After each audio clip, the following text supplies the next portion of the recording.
It's been a long time coming, but patient classic Sonic fans rejoice. Sonic Mania is here. Created by the Mania for the Mania, this labor of love was painstakingly developed by longtime fans of the series, who have been contracted by Sega to create a true return to form for the classic series, righting so many of the wrongs set by the last classic Sonic attempt, Sonic 4. It's a huge game comparatively speaking to the rest of the classics, rivaling Sonic 3 and Knuckles in length, and improves on nearly every aspect that was good in the past. That said, it still has a few missteps that keep it from true perfection. The metric I will be using for this review is threefold.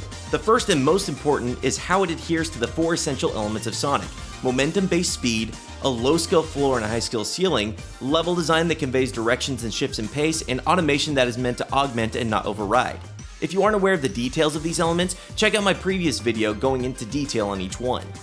Second, the presentation of the game, which includes art style, music, and audio quality, as well as how the narrative is conveyed. And finally, cohesion. How well does this game work as a whole? Just a heads up that this review is going to be spoilerific. If you haven't played this game to completion yet, leave this review right now knowing that it's well worth your time and money. It is absolutely a top tier Sonic game that should be experienced by all gamers, Sonic fan or not. With that out of the way, let's delve in. Sonic Mania's plot is basic and straightforward. Eggman has discovered a new power source hidden on Angel Island and sends a small batch of his Egg Robo henchmen to retrieve it. Upon discovering this new gem, it lets out a powerful wave, warping either Sonic, Tails, or Knuckles into Green Hill and transforming the Egg Robos into powerful new forms, now known as the Hard-Boiled Heavies. The core trio of Sonic, Tails, and Knuckles must traverse both old zones and new in order to collect the 7 Chaos Emeralds and defeat Eggman's nefarious scheme. Pretty par for the course. The original concept behind Mania's design is what if Sonic had one more core 2D title built for the Sega Saturn. The result is a game that uses the familiar and time-tested core elements that the series had established in its classic titles, but refining them and adding flourish that the Sega Genesis/Mega Drive just wouldn't have been capable of, resulting in an experience that feels like a lost 32-bit Sonic game. From a gameplay perspective, Sonic Mania is nearly flawless. Christian Whitehead and his team clearly know exactly what made the original game so effective on the Genesis, and were able to replicate those elements perfectly in Mania. These things are more than just the skin-deep aesthetic elements that Sonic Team generally falls back on. The things Sonic Mania does well from a gameplay perspective are the fundamentals, an understanding of how the physics, level design, and conveyance all work together to create a product with excellent sense of flow.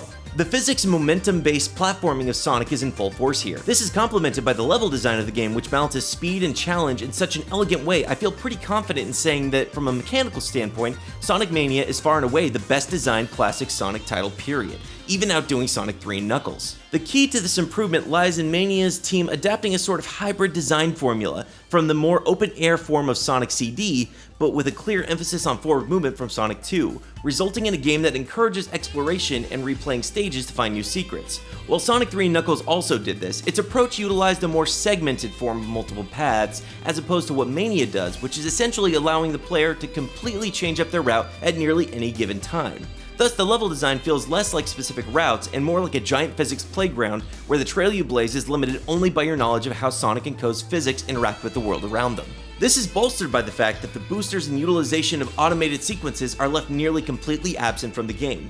The points where it is utilized is done in a way that never fully takes away control from the player, and allows skilled players to take advantage of them in ways that further enhance the experience. In the same way that Mania refined the core game formula, it too refined and improved something that was always a bit of a sore spot even in the original Sonic titles: boss battles. Sonic Mania's bosses are full stop, no question the best bosses in the series to date. Their designs, both aesthetically and gameplay wise, are clever and challenging, resulting in experiences that are immensely satisfying and don't allow players to go on autopilot to defeat them.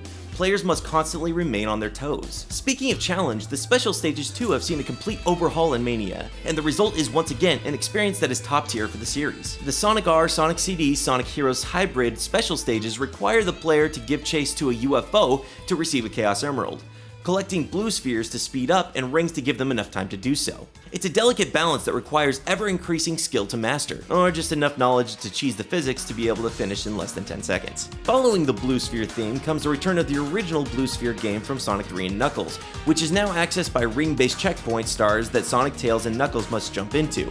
Instead of Chaos Emeralds, you are awarded gold medals for perfect completions, which rewards you with powers like Sonic 3 and Knuckles Insta-Shield or Sonic CD's Super Peel Out, as well as bonus game modes, once again fan, adding immense replay value. Of course, replay value is only valuable if the game has zones worth revisiting, but thankfully that too Mania handles brilliantly. Returning zones have been overhauled in a way that transcends the original forms that they were based on to a degree that the points where the level design are the most similar to their original counterparts end up being the weakest points of the game. On the inverse side of the coin, the brand new original 4 zones are the game's standout, both visually and in terms of design, which utilize the physics in brand new, unique ways and employ gimmicks that are instant classics that are a joy to engage with. However, the level selection is also one of the biggest flaws of Sonic Mania. The overabundance of returning zones is definitely a hindrance to the fresh new concept Mania enjoys, making the game feel more like a Sonic Generations 1.5 than a brand new game, which is a huge shame because the Mania team clearly is more qualified to pull it off than Sonic Team based on the small taste we received here. When Sonic Mania was originally being pitched to Takashi Iizuka as Sonic Discovery, the original intent was to have it be a fully original game.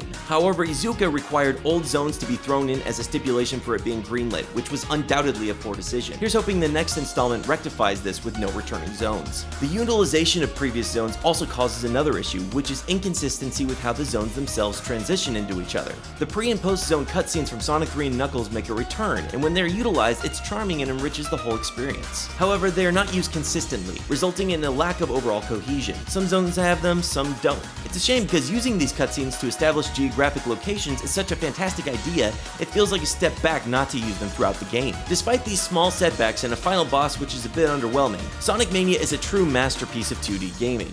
Everything works magnificently together and transcends the sum of its parts. And the brilliant score by composer T. Lopes, as well as the hand-drawn animations at the beginning and the end of the game by the unparalleled Tyson Hesse, results in a product oozing with charm and a sense of joy that the series has not seen to this degree in over a decade. Does it topple Sonic 3 and Knuckles as my favorite Sonic game and consequently as my favorite game of all time? I wish I could say so, but again, the overemphasis on returning zones diminishes the opportunity to shine at its brightest. It would be like claiming a best hits of album as your favorite album in a band's discography. It just wouldn't make sense to do it. But as such, I am still happy to consider it my number 2 favorite Sonic game, as well as deserving of the praise that has already been heaped upon it. I really hope that the next title in the classic series has the opportunity to really spread its wings without the shackles of nostalgic old zones holding it back. Definitely check it out. But for now, that's all I got. Have a good one.